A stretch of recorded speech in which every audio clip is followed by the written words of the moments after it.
বাংলাদেশ জামাতে ইসলামী গণতান্ত্রিক পদ্ধতিতে জনগণের চিন্তা ও চেতনার পরিবর্তন করার প্রয়াস চালিয়ে যাচ্ছে।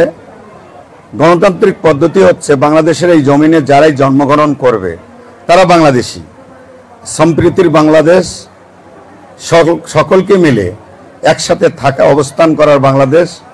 এখানে হিন্দু মুসলিম বৌদ্ধ খ্রিস্টান ভেদাভেদ করার কোনো সুযোগ নেই। বাংলাদেশ জামাতে ইসলামী এটা মনে প্রাণে চায়। আসলে একটি দেশের শত্রু, সার্বভৌমত্বের শত্রু, যারা গণতন্ত্রের উপর বিশ্বাস রাখে না, তারা বিভিন্ন সময় বিভিন্ন দাঙ্গা, বিভিন্ন ষড়যন্ত্রে মেতে ওঠে। তারই একটি অংশ ছিল ৩৬শে জুলাইয়ের বিপ্লবের পর আমার দেশের, আমার এলাকার সম্মানিত হিন্দু ভাইদের পূজা এবং তাদের ধর্মীয় উপাসনাগুলোকে নিয়ে ষড়যন্ত্র।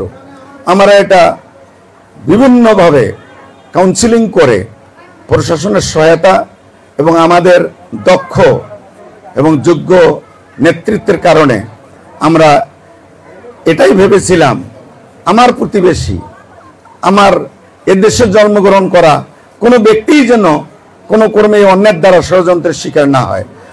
দেশবাসীর দোয়ায়, আল্লাহর রহমতে আমরা সেটা সফল হয়েছি। এবারের দুর্গাপূজায় আমরা আমার পক্ষ থেকে প্রশাসনকে যথার্থভাবে বলা হয়েছে। আশা করি প্রশাসন প্রয়োজনীয় পদক্ষেপ নিয়েছে। পাশাপাশি আমাদের জনশক্তিদেরকে, আমাদের নেতাকর্মীদেরকে নির্দেশ দেওয়া হয়েছে। আমরা এবারে আছি, অতীতে ছিলাম, ভবিষ্যতেও আমরা থাকবো ইনশাআল্লাহ। সবাইকে কাউনিয়া উপজেলা কেন্দ্রীয় গোপালগঞ্জ সার্বজনীন দুর্গা মন্দিরের পক্ষ থেকে শারদীয় শুভেচ্ছা। আমরা অত্যন্ত আনন্দের সঙ্গে জানাচ্ছি যে বিগত ৫ই আগস্ট পরবর্তী সময়ে যারা দুষ্কৃতিকারী এবং অন্যায়কারী দেশের বিভিন্ন জায়গায় আমাদের কাউনিয়াতে বিচ্ছিন্নভাবে দু একটি ঘটনা ঘটার চেষ্টা করেছিল, সেখান থেকে আমরা বাংলাদেশ জামাতে ইসলাম কাউনিয়া উপজেলা শাখার সম্মানিত নেতৃবৃন্দ এবং অন্য সংগঠনগুলো সকলের সহযোগিতায় আমরা সুষ্ঠুভাবে পূজা উদযাপন করছি। আমার মনে হয় না যে কাউনিয়ায় অপশক্তি বা দুষ্কৃতিকারী এরকম কোনো করবার সুযোগ পাবে।